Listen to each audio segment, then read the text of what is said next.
dulu. Bismillahirrahmanirrahim. Assalamualaikum warahmatullahi wabarakatuh. Kami ucapkan terima kasih kepada Bapak Firdani Rianda karena sudah mau menyempatkan waktunya di sela-sela weekend untuk memberikan sharing informasi. Langsung saja pada intinya, Alhamdulillah kita sudah masuk ke pertemuan ketiga ya Pak, pertemuan ketiga dari 6 pertemuan yang akan kita jadwalkan. Untuk waktu dan kesempatan kami persilahkan kepada Bapak Firdani. Ya, makasih Pak Angga atas waktunya juga buat weekend, buat bisa ketemu terus ngajar buat teman-teman juga. Ke hari ini sih niat saya untuk kita yang lanjutin yang kemarin tentang Fuzi. Kemudian mungkin nanti aku coba kenalin perkembangan buat AWS Cloud atau perkembangan cloud sih. Jadi sekarang kan kita udah masuk ke era di mana kita udah nggak punya physical hardware lagi, tapi kita udah masuk ke area kita udah taruh semuanya apa namanya sistem pengoperasiannya, hardware-nya udah di cloud semua. Terus kita fokus untuk setting konfigurasi aja. Nanti buat apa namanya setting-settingan app-nya untuk tool-toolsnya. Jadi semuanya udah diatur sama cloud, kita tinggal pakai aja. Ya, cuman mungkin nanti untuk pendahuluan kita fokus di Fuzi dulu aja ya untuk menyelesaikan silabusnya. Oke, aku share screen dulu.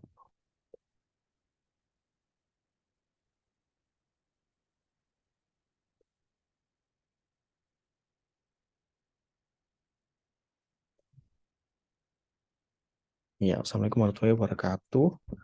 Terima kasih buat teman-teman buat udah menyempatkan waktu weekendnya ya. Oke, ya mungkin untuk sekarang lanjut di kemarin buat recall memory, buat implement tentang Fuzzy. Di mana Fuzzy kan kemarin kita untuk menghadapi case dunia nyata kan kita nggak melihat sesuatu itu ya atau tidak, nggak saklek dengan satu atau nol lah. Atau bukan seperti yang dipikirkan komputer kan mereka hanya tahu satu nol atau binary number terus dikembangkan dari binary number itu untuk beberapa case. Nah, tapi untuk di dunia nyata kita nggak bisa melihat hal itu dari kacamata komputer atau logika komputer ya, di mana cuman ada dua decision, ya atau tidak, nol atau satu. Nah, itu dimasukkan di dalam logika cryptologic, logic, di mana dia hanya melihat bahwa hanya ada absolute true atau absolute false, ya atau tidak. Pada contohnya yang kemarin ada temperatur untuk kalau misal kita kemarin kan ada 50, semisal ada suhu 80, kemudian bisa didefinisikan di semisal 79,9 itu tidak panas, kemudian 80,1 jadi panas. Jadi hanya perbedaan sedikit, tapi seharusnya bisa diklasifikasikan lebih detail lagi.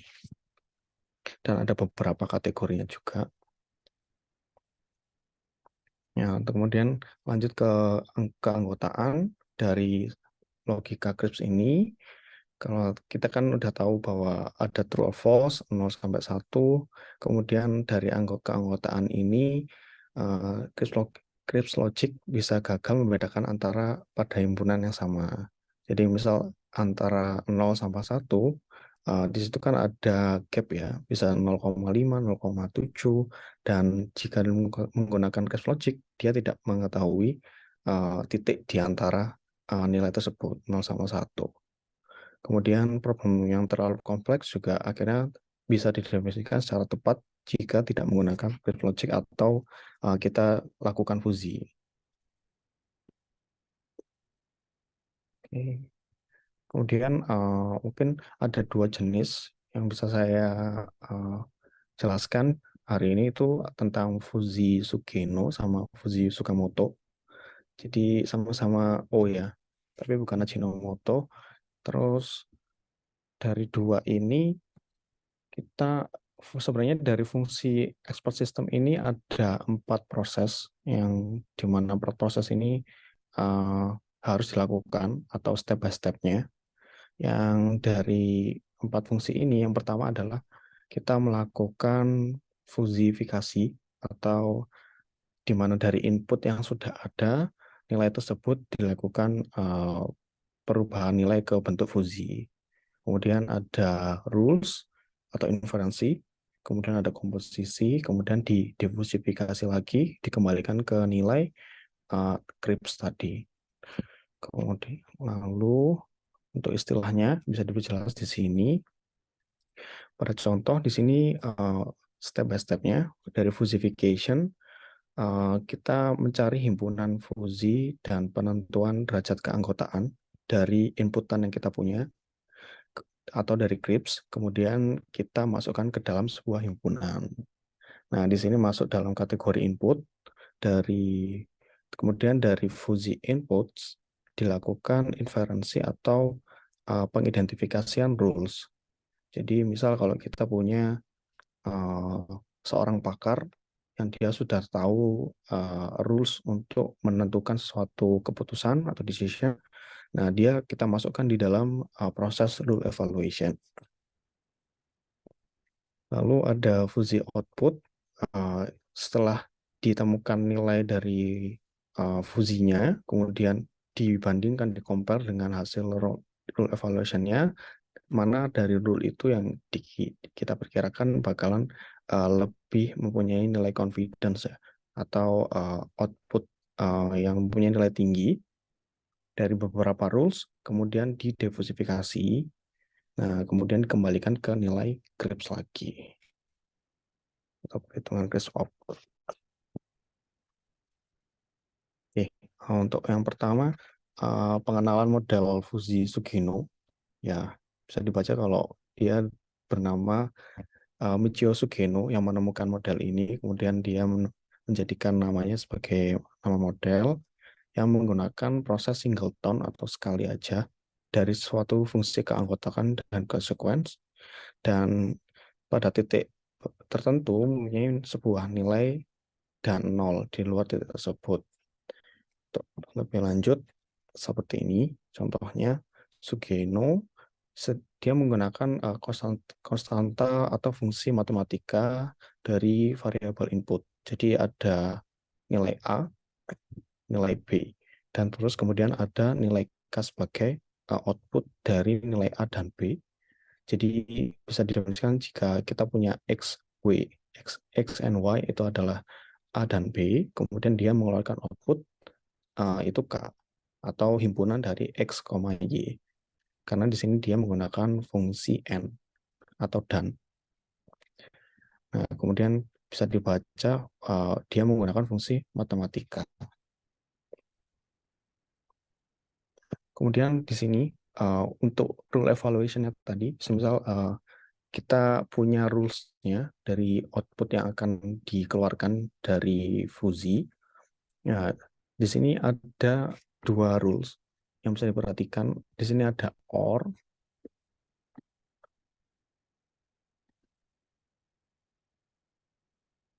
di sini dan kemudian sama n. Jadi dua fungsi ini or dan n itu menentukan kalau misal kita ada use case di mana semisal ada tumbuhan yang mempunyai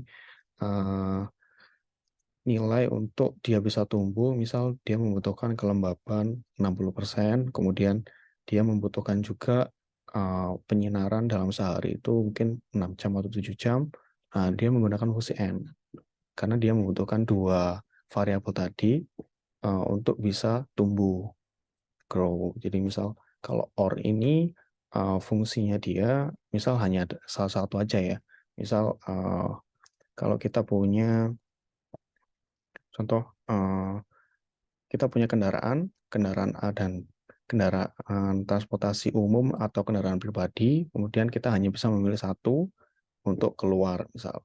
Karena misal kalau di kondisi misal macet, kita memilih untuk menggunakan transportasi umum, tapi jika kondisi tidak macet, kita akan menggunakan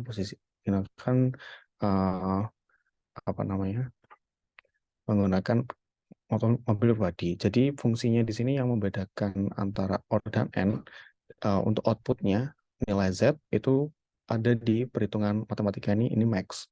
Jadi semisal di nilai X dan OR B di sini kita tahu nilai A itu adalah 0,0, kemudian nilai B adalah 0,1, lalu digunakan fungsi max, yang artiannya di antara dua nilai ini yang punya nilai tertinggi adalah nilai B, B1, kemudian itu adalah outputnya. Jadi 0,1 adalah outputnya.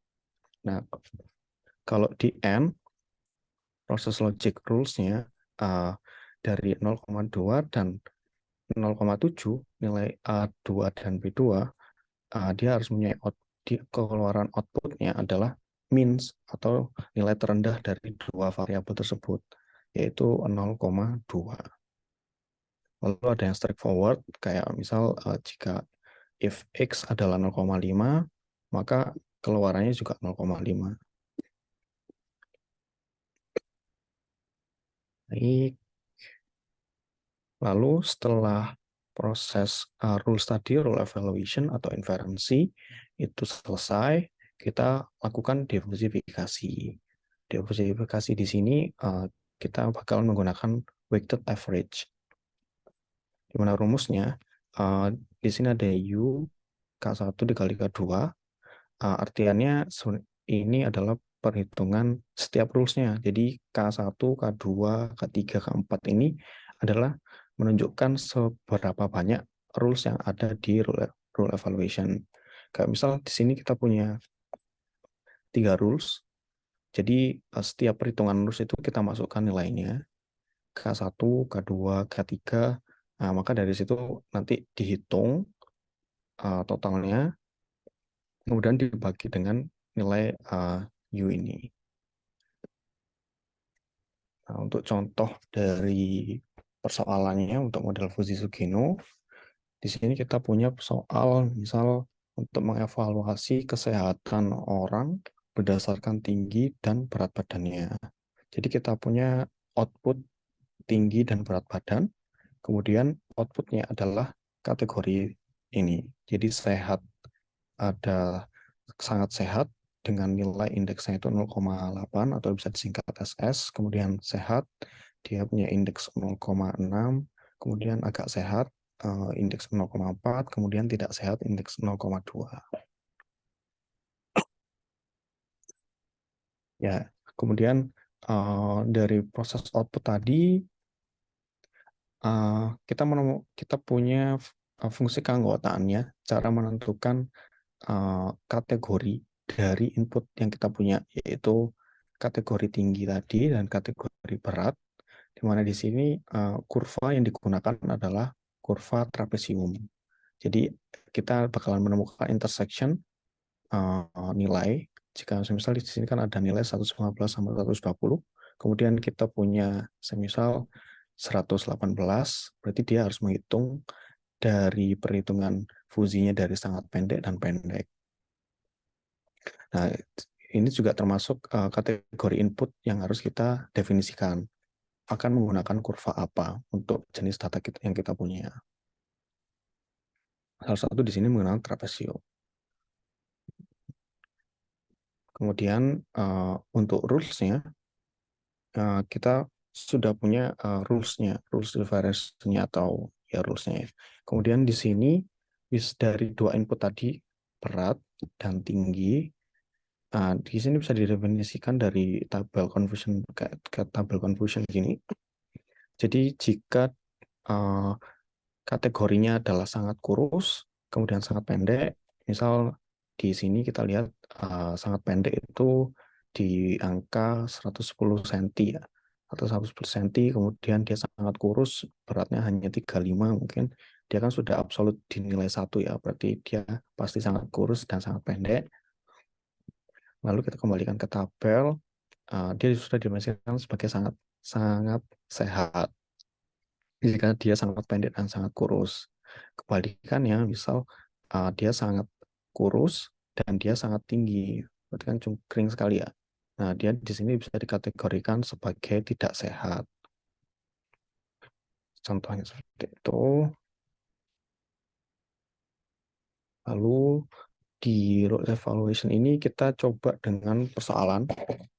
Contoh, kita punya kondisi kesehatan nilai identifikasi seseorang di mana dia mempunyai tinggi 161,5 cm, kemudian beratnya 41 kg. Tadi dari inputan yang kita punya kan dia menggunakan fungsi trapesium. Lalu dari fungsi trapesium ini kita klasifikasikan ke nilainya, di mana jika dia mempunyai tinggi 161,5, berarti dia di antara sedang dan tinggi. Nah, dari sedang dan tinggi ini kita harus memperoleh nilai fuzinya. Nah, nilai fuzi tersebut dilakukan dengan rumus seperti ini. Jadi jika sedang, kita lihat di sini kan dia sedang ya. Sedang di sini kalau kita balikkan ke fungsi trapesium, dia di antara nilai C dan D. Maka dari itu kita melihat dari rumusnya, jika misal X di antara C dan D, berarti kita menggunakan rumus D kurangi X dibagi D dikurangi C. Jadi untuk sedang, dia mempunyai nilai D-nya adalah 165, kemudian X-nya itu adalah nilainya ini sendiri dari soal, yaitu 161,5, berarti dikurangin, kemudian 165 itu adalah nilai D-nya dibagi D dikurangi C, jadi nilai 165 dikurangi 160, kemudian kita bagi, maka hasilnya adalah 0,7. Lalu kita hitung juga dengan di mana dia juga intersection dengan yang tinggi ya, dengan fungsi keanggotaan trapesium juga, maka dari itu kita lakukan perhitungan yang jika dia adalah di antara A dan B, yaitu X kurangi A dibagi B kurangi A. Nah, di sini X-nya adalah 161,5, kemudian kita dikurangi dengan nilai A-nya, A-nya adalah 160 di sini, kemudian dibagi B-nya, B-nya adalah 165, kemudian dikurangi nilai terkecil A-nya, yaitu 160. Jadi, seperti ini. Jadi 3,5 dibagi 5. Jadi hasilnya 0,3. Oke, jadi kita udah tahu dia masuk klasifikasi sedang dan tinggi. Jadi untuk lebih dari nilai fusi ini kan kita bisa lihat bahwa dia lebih menuju ke kategori sedang daripada tinggi untuk apa namanya klasifikasi tingginya. Lalu kita hitung juga untuk beratnya yang 41 kilo ini.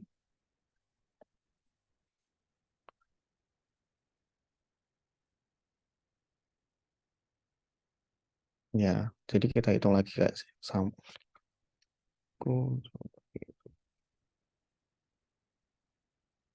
Enggak masuk slide yang 41 perhitungannya.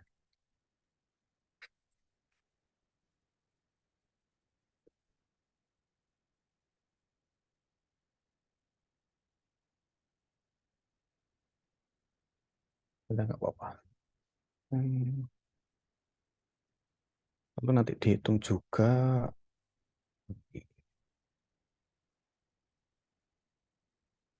untuk yang berat juga.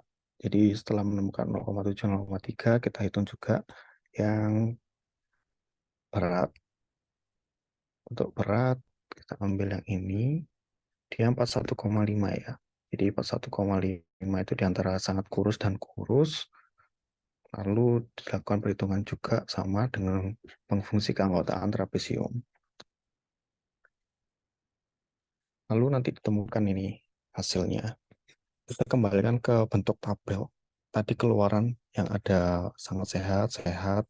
Tadi kan kita sudah menemukan bahwa nilai untuk tinggi 161 dan berat 41 kg, dia masuk klasifikasi beratnya adalah sangat kurus sama kurus. Masuk sini. Sangat kurus sama kurus. Kemudian hasil outputnya dari sangat kurus itu dia 0,8 untuk 41 kilo tadi, kemudian 0,2 untuk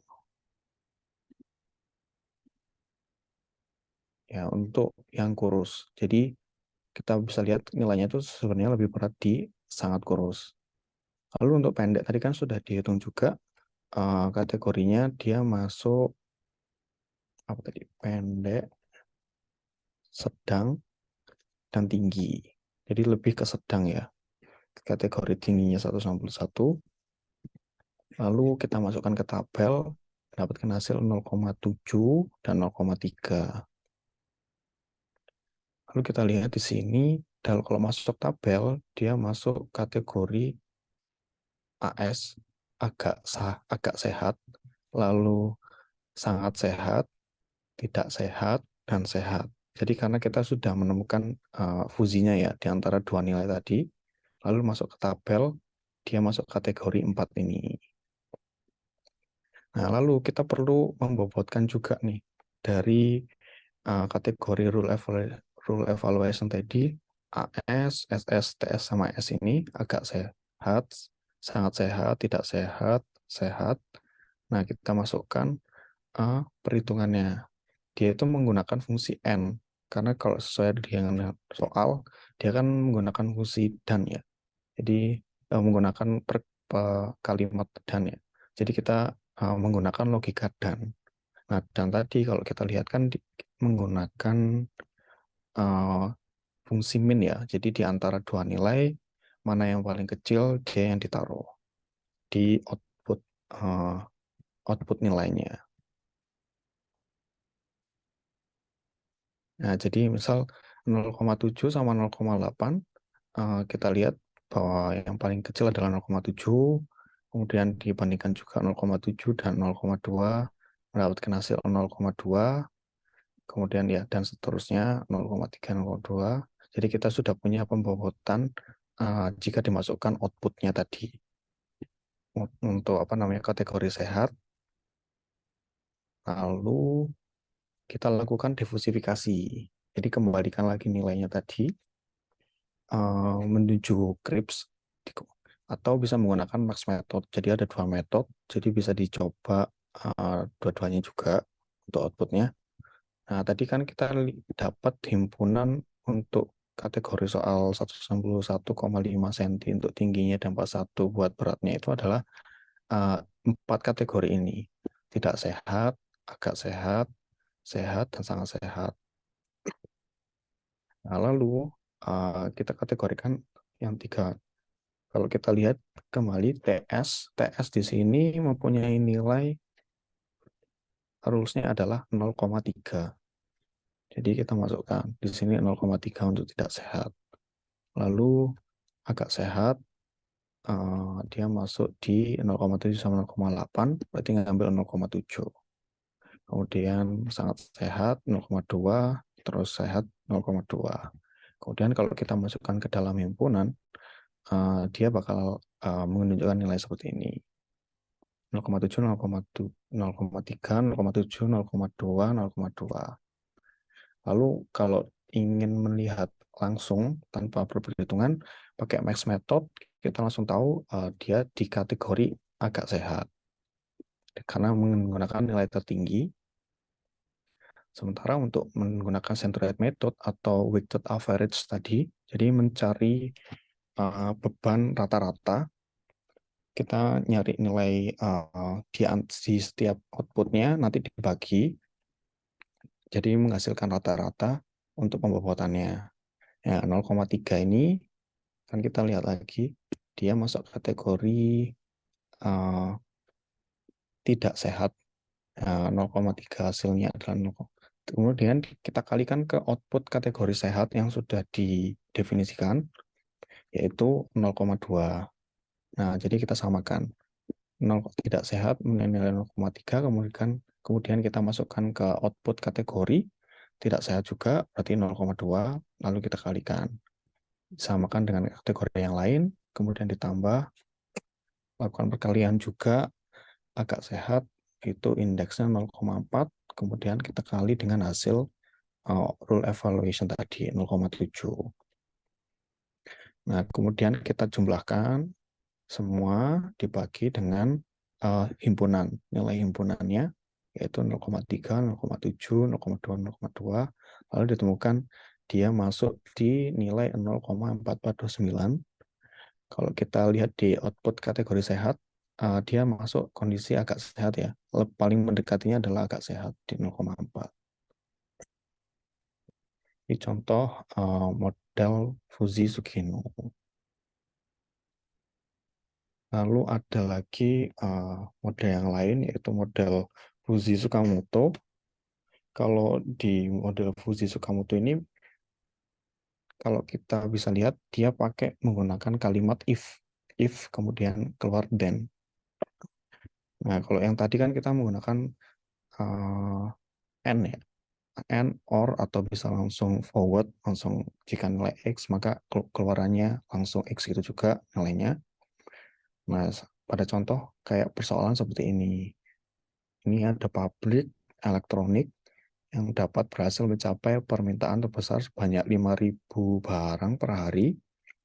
Jadi kita tahu permintaan terbesar itu 5.000, itu sudah masuk kategori banyak ya. Kemudian ada pabrik dengan mencapai, kemudian pabrik ini juga dia mencapai permintaan. Berarti di sini ada sama-sama permintaan juga jika dia mencapai barang itu bisa 1.000 hari. Nah, kalau kita dilihat dari nilai dua ini paling banyak dan paling rendah. Ada 5.000, ada 1.000. Kemudian dari kalimat lagi, kita lanjutkan kalimatnya, jika persediaan barang di gudang terdapat titik tertingginya itu 600, kemudian titik terendah 100. Kemudian, kalau kita lihat di kurva, kita baca dari kalimat aja, kita bisa lihat kalau di sini barang tertinggi itu 600, terendah 100. Kita bisa menggunakan kurva linear ya, yang naik. Jadi jika nilai di bawah 100 itu masuk 0, jika nilai di atas 600 itu masuk 1 atau banyak. Jadi ada dua kategori, banyak dan sedikit.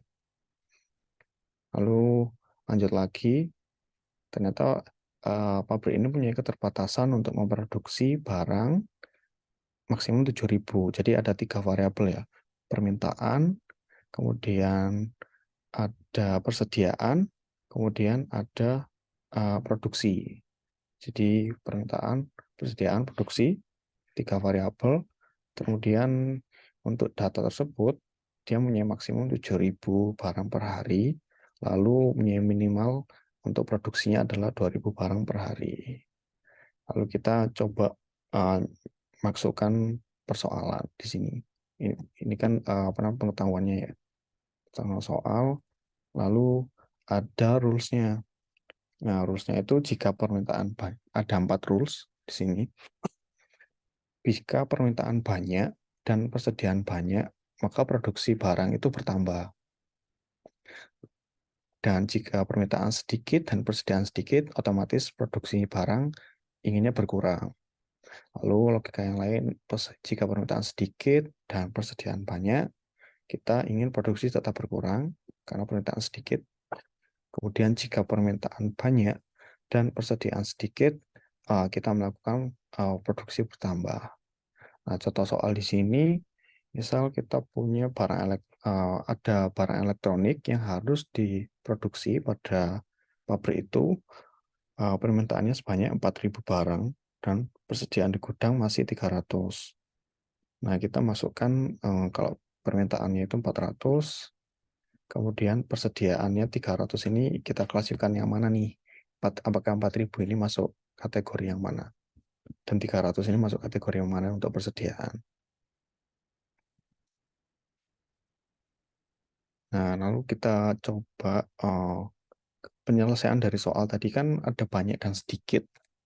Lalu dari permintaan barang tadi kita tahu untuk nilai sedikit itu jika mencapai permintaan barang itu hanya mencapai 1.000 barang per hari. Lalu banyak itu adalah 5.000 barang per hari. Tadi dari persoalan kita menemukan bahwa uh, bagaimana kalau permintaannya adalah 4.000 barang per hari. Nah, dari hal itu maka dilihat di uh, fungsi linearnya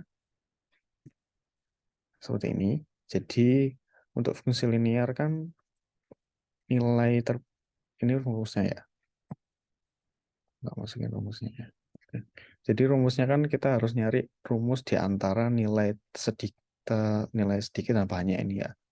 Nah, untuk sedikit, untuk nilai 4.000 itu menggunakan uh, yang nilai tertingginya 5.000 dikurangi nilai aslinya X-nya. Jadi B dikurangi X dibagi B dikurangi A. Kemudian keluar outputnya adalah 1.000 dibagi 4.000. Jadi keluarnya adalah 0,25. Lalu kalau misal dimasukkan ke kategori banyak, yaitu nilai X-nya dikurangi nilai A, X kurangi A, dibagi B dikurangi A. Jadi 4.000 dikurangi 1.000, 3.000, terus kemudian 3.000 dibagi 4.000 adalah 0,75. Lalu setelah permintaan kita sudah punya nilai fusinya ya. Jadi 0,25 di kategori sedikit dan 0,75 di kategori banyak. Lalu untuk persediaan kita hitung juga karena sama-sama dari fungsi soal tadi kita bisa lihat menggunakan fungsi linear juga, linear naik dan turun. Lalu untuk fungsi sedikit kita menggunakan linear turun. Nah, dia sama menghasilkan output 0,6. Kemudian untuk linear naik atau banyak, kategori banyak dia mempunyai nilai 0,4 untuk nilai 300 tadi. Jika persediaan 300. Lalu untuk produksi barang, kita dari soal tadi kita tahu jika barangnya paling sedikit adalah 2.000, maka itu masuk kategori berkurang. Nah, kemudian jika nilainya adalah 7.000, dia diharuskan untuk bertambah untuk produksi barangnya, lalu masuk ke fungsi yang sama. Jadi untuk bertambah kita pakai fungsi linear naik ke sini. Kemudian untuk berkurang kita pakai fungsi linear turun, sama kayak yang tadi. Terus ditemukan rumusnya 7.000 minus Z, 7.000 kurangi 2.000 untuk nilai di antara. Kemudian sama juga dengan nilai ini ya. Nilai ini masih fungsi ini masih digunakan nanti untuk mencari di mana sih titik produksi barangnya itu, apakah masuk berkurang atau bertambah.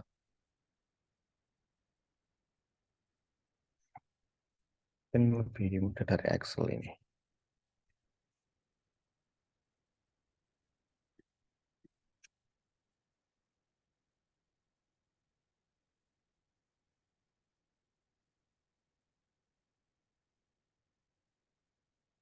Iya.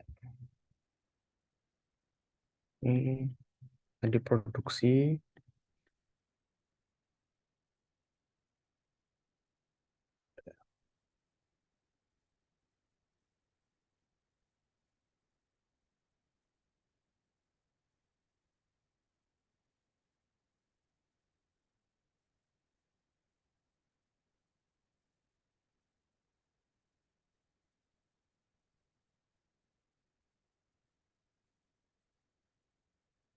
Iya. Oke, tadi kita masukkan ya nilai, kita kan sudah mengetahui nilai fusinya untuk permintaan dan persediaan. Jadi kalau untuk permintaan dapat 0,75, jika masuk di kategori banyak, ini nilai 4.000 tadi, kalau masuk di kategori banyak itu nilai fusinya 0,75, kalau masuk di kategori sedikit 0,25. Nah, lalu kita masukkan di rule evaluation-nya. Kategori banyak, sedikit-sedikit banyak.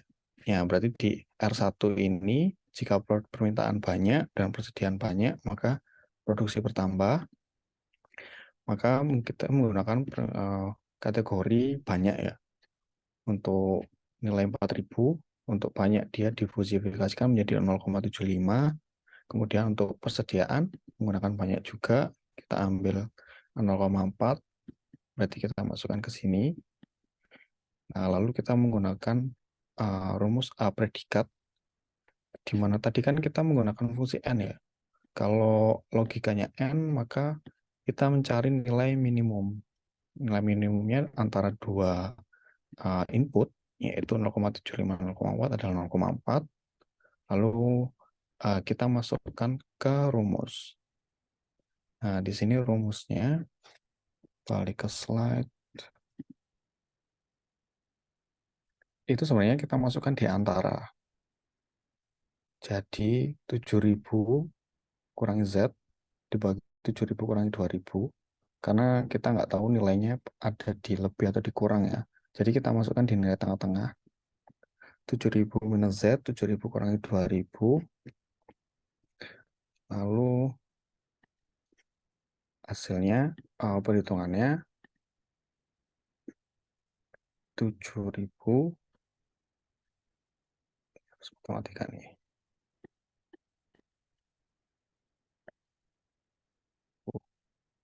Z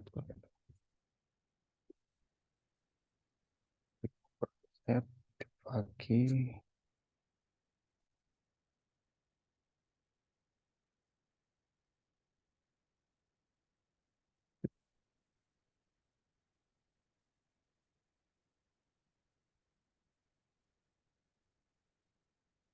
kemudian outputnya hasil dari dua nilai ini sebenarnya 0,4.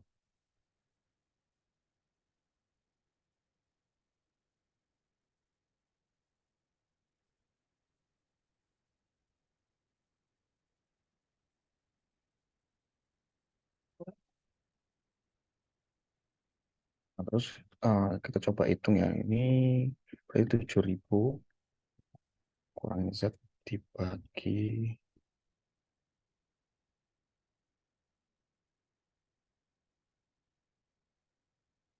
5.000,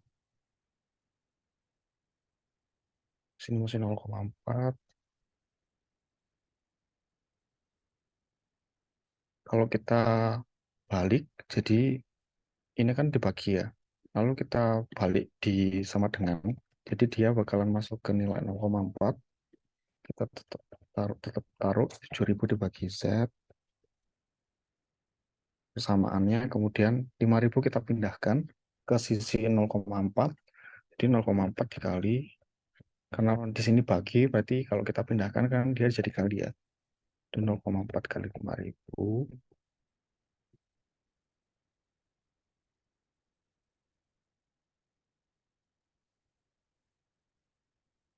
2.000, kemudian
Ya, harusnya 5.000 ya ini hasilnya.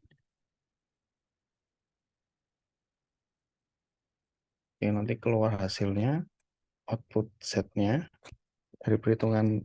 Jadi Z ini nanti eh, harus keluar nilai satu ya. Jadi misal ini 7.000 pindah ke sini minus kan. Minus. Terus Z-nya harus minus. Pindah ke sini 7.000 dikurangi 2.000. Jadi 5.000. Jadi Z-nya di sini. Lalu keluaran di sini adalah 5.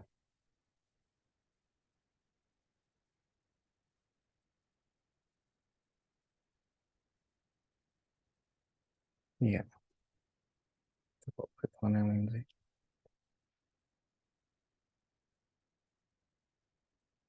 Iya. Oh, salah-salah. Salah rumus. Jadi pakai Z 2000 sama 7000 2000 ini. Soalnya kan dia outputnya bertambah di sini. Tadi aku menggunakan rumus kurang. Jadi Z kurangi 2000.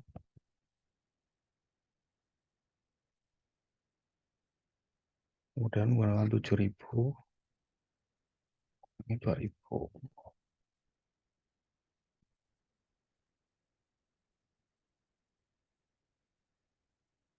Nah, sorry.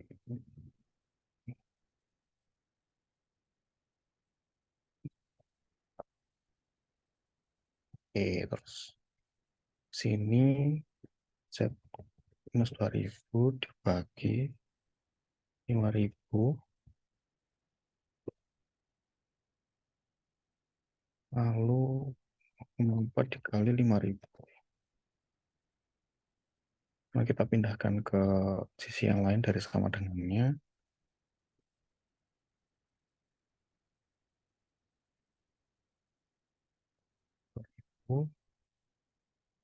Di sini Z minus 2000. Lalu Z-nya untuk nilai bertambah itu adalah 4000. Karena dari minus kita pindahkan sisi jadi plus kan. Jadinya 4000. Nah, kemudian sama yang lain. Kalau yang rumus R2-nya berkurang, maka pakai rumus yang ini ya. Linear turun. Jadi 7000 kurangi Z dibagi 7000 kurangi 2000.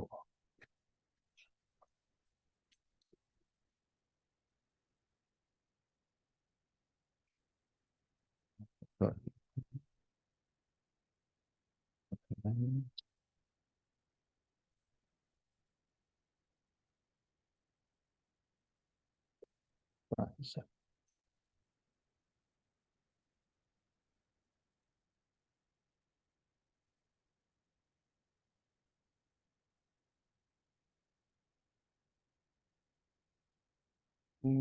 0,25 dikali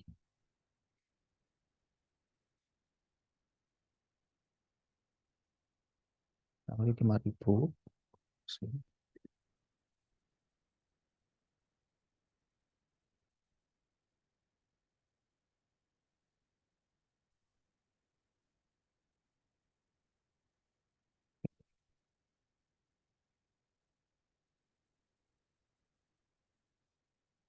50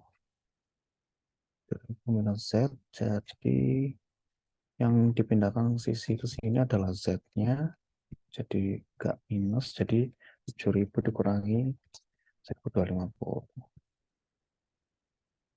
Hasilnya 5750. Oke. Ya. Ya, jadi untuk mendapatkan Z tadi, eh, ada perhitungan dari fungsi linear atau linear naik atau linear turun ya.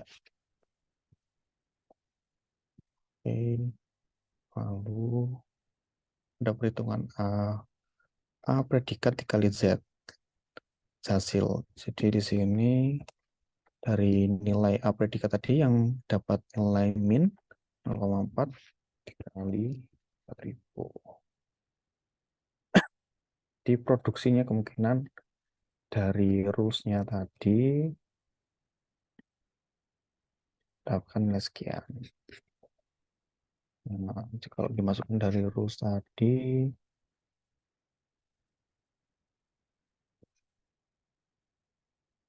kalau bertambah jadi 1.600 produksinya atau 1.437 ini keluaran dari produksi. Oke, kembali ke slide.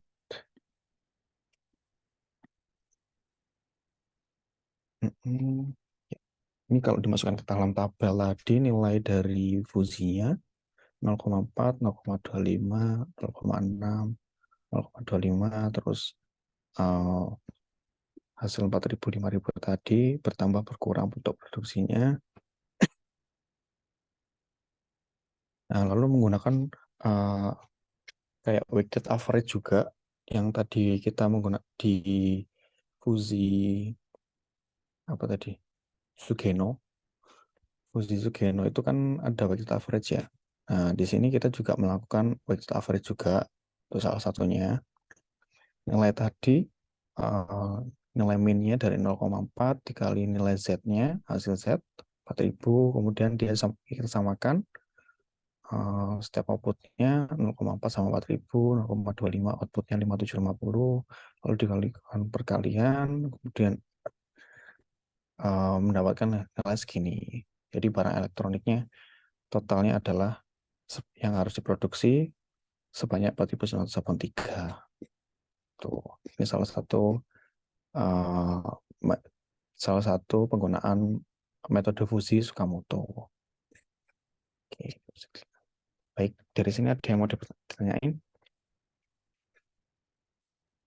Oke, silahkan teman-teman kalau ada yang ditanyakan. Ini sudah dijelaskan dan diberikan contoh terkait dengan fase Sakamoto. Boleh kalau ada pertanyaan bisa raise hand, bisa unmute, atau ditulis di kolom chat, Jangan lupa untuk presensi ya teman-teman ya. Jam 11 sampai jam 1.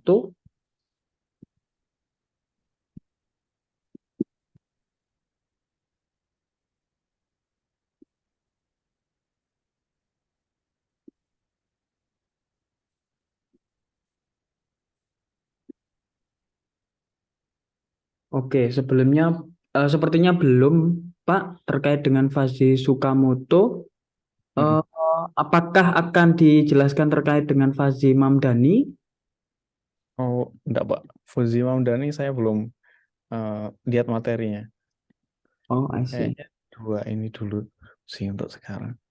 Atau mau ditambahkan dari Pak Angga? Oh, enggak, Pak. Mungkin ada yang bertanya ke PM, Pak, ke saya terkait dengan fase Mamdani. Oh, oke, oke. Iya, untuk Fuzi Mamdani saya belum lihat materinya. Belum ada waktu sebenarnya. Jadi Oh, lihat jadi cuman dua teori ini. Nanti kalau ya mungkin nanti saya tambahin untuk di pertemuan selanjutnya ya. iya, siap. Saya lihat dulu materinya gimana. Iya. Oke. Oke, sementara mungkin itu pertanyaannya Pak, yang barusan PM ke saya itu tanya terkait dengan fase Mamdani. Ada yang PM juga cocoknya untuk penggunaannya di kasus apa Pak? Kapan menggunakan Sukamoto, Sugeno, dan kapan menggunakan Mamdani Pak? Ini barusan ada yang PM saya juga. Hmm. Kalau sebenarnya dari dua metode ini eh, bagusnya kalau Sugeno itu outputnya kita yang cari kalau kita lihat kan kita udah tahu eh, kategorinya nih mau outputnya itu jadi kategori. Nah, misalnya di sini kan kita punya kategori outputnya sangat sehat, sehat, agak sehat, tidak sehat. Nah, lalu kita masukkan ke kategori tersebut. Nah, kita bisa pakai metode Sugeno. Nah, tapi kalau misal menggunakan Sakamoto, itu fokusnya adalah di outputnya itu nanti jadi angka atau sebuah numerik ya. Jadi kalau di sini kita punya tiga variabel dari contoh persoalannya ada 5.000, sorry ada permintaan semuanya kan menggunakan uh, number. Kemudian outputannya ada berapa nih? Ada berapa jumlah produksi yang harus diproduksi kalau misal ada persoalan seperti ini. Jadi kalau misal permintaannya 4.000, permintaannya 4.000, persediaannya 300, lalu diproduksi berapa? Berarti kan outputnya lebih ke angka ya daripada dari kategori tersebut. Maka dari itu penggunaan Sakamoto lebih cocok kalau misal outputnya hasilnya adalah angka. Oke, baik, Pak. Cukup menjawab ya. Ini ada yang PM juga dari Saudara Villa Septian. Boleh Rek langsung chat di everyone aja, jangan di saya aja. Mohon di Hmm. materinya di-share Pak, PPT dan Excel-nya. Baik, nanti saya mintakan ke Pak Firdani untuk saya unggah di e-learning ya. Oke, Oke. Pak. Ya, Sebelum masuk ke sesi yang kedua, karena kan fasenya sudah dijelaskan terkait dengan fasi Sugeno dan Sukamoto, saya yang mengusulkan saja untuk kita break dulu, sholat mungkin 10 menit, nanti biar Pak Firdani juga beristirahat dulu, nanti baru kita masuk ke AWS. Seperti itu mungkin bisa, Pak? iya Pak, iya. Istirahat sholat dulu. Siap. Sudah adzan. Oh ya, di sana pasti sudah adzan ya. Iya. Zuhur. Udah jam Iya. 12 pas. Baik, teman-teman, dan mohon izin Pak Firdani, nanti kita break dulu ya sebelum nanti ada materi yang kedua. Mungkin terkait dengan tempat Pak Firdani bekerja yaitu AWS, AWS Cloud. Sebelum itu mungkin kita akan break sholat dulu, duhur dulu sekitar 10 menit ya. Mohon untuk tetap di ruang Zoom meeting. Ya, izin pamit dulu ya. Nanti berarti kita kembali 12 ya sekitar segitu. Oke, monggo Pak. Oke, baik.